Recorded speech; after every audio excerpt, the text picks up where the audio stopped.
Hey, um, okay. Blah, blah, blah. Thanks so much for signing up for this very short video course. When marriage starts to go wrong, it can be a very painful, real, scary, frightening thing. Generally speaking, things don't go wrong overnight. But any case, however you got there, it can be a really feel like a very lonely experience. So these videos, not knowing that much about you right now, are intended to give a bit of a heads up of what we see at the Marriage People really doesn't work in marriage, and what really does work in marriage. And hopefully you guys can make use of some of those.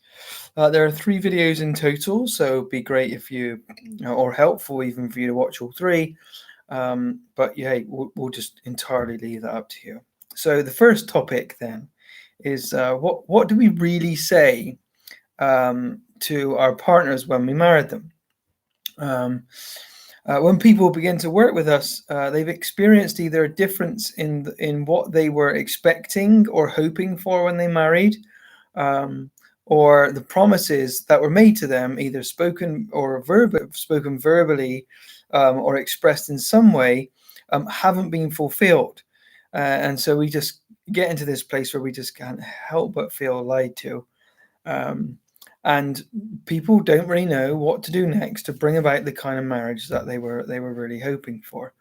And just not so much for fun, because this is an honest account of what we really said to our partners when we married. This is what we were expecting from them on this great big long unwritten contract.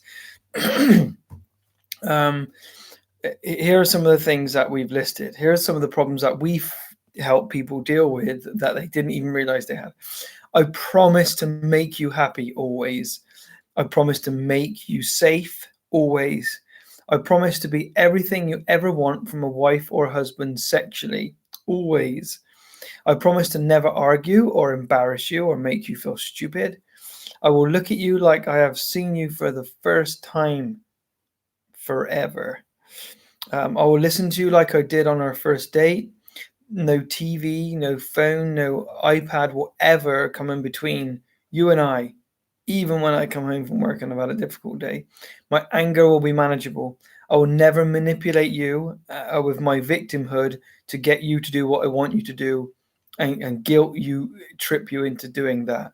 I'll never shut down and withdraw to the point that I am unreachable. No, never going to do that.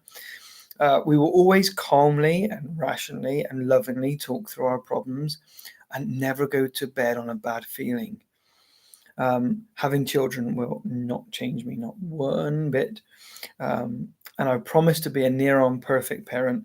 And when I'm not a near on perfect parent, I'll give you an opportunity to be, and I will just appreciate you for doing so and never complain. That's just a short list of the kind of things we really said to our partners when we actually married.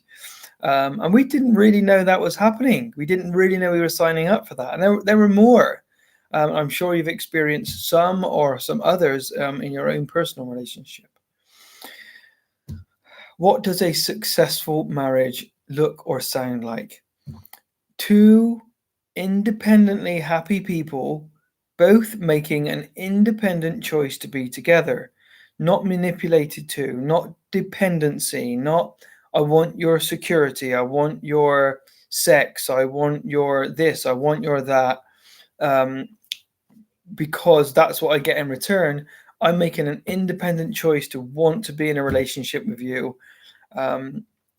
And that's very different to the way most of us are really showing up in our marriages today. We cannot force or make another person happy. Happiness is an inside job.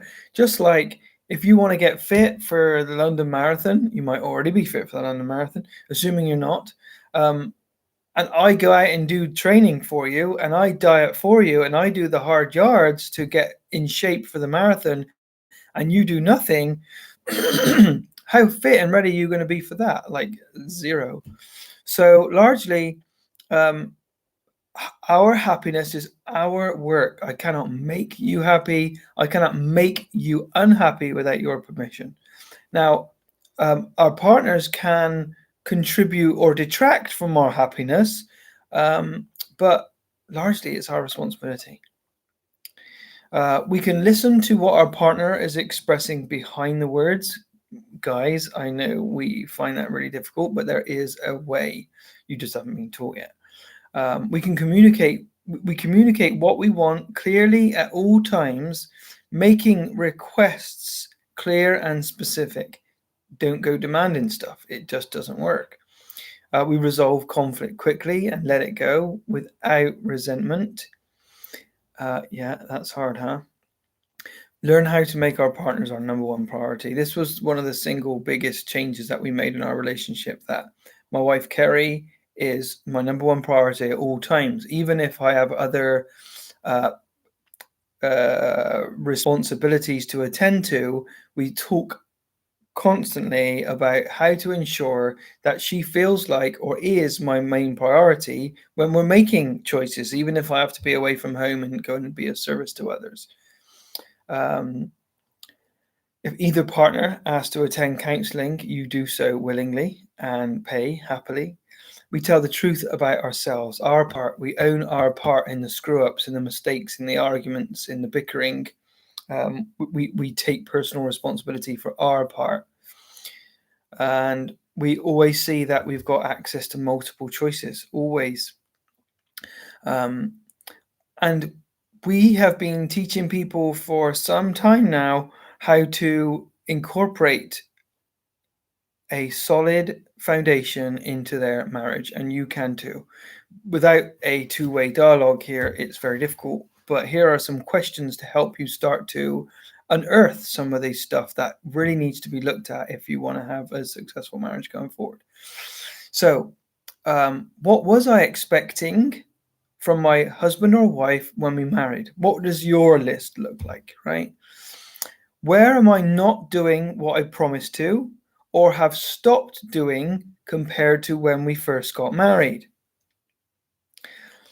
Like kind of first date stuff, what were you just over the moon to do for your partner when you first started to date?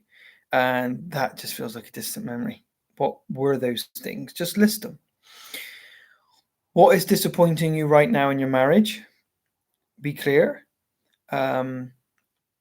What is my husband or wife's biggest complaint about me or our marriage? Answers on a postcard? No, not really. Just asking questions like that is a really helpful way to start to open up and ask better questions rather than why are things like this? Why are things like that? Just start to gather information about the status quo. We can help you with that if you need our help. Okay. Okay, you guys. So that's the end of the first video. I hope it was helpful, and I'll see you in the next one.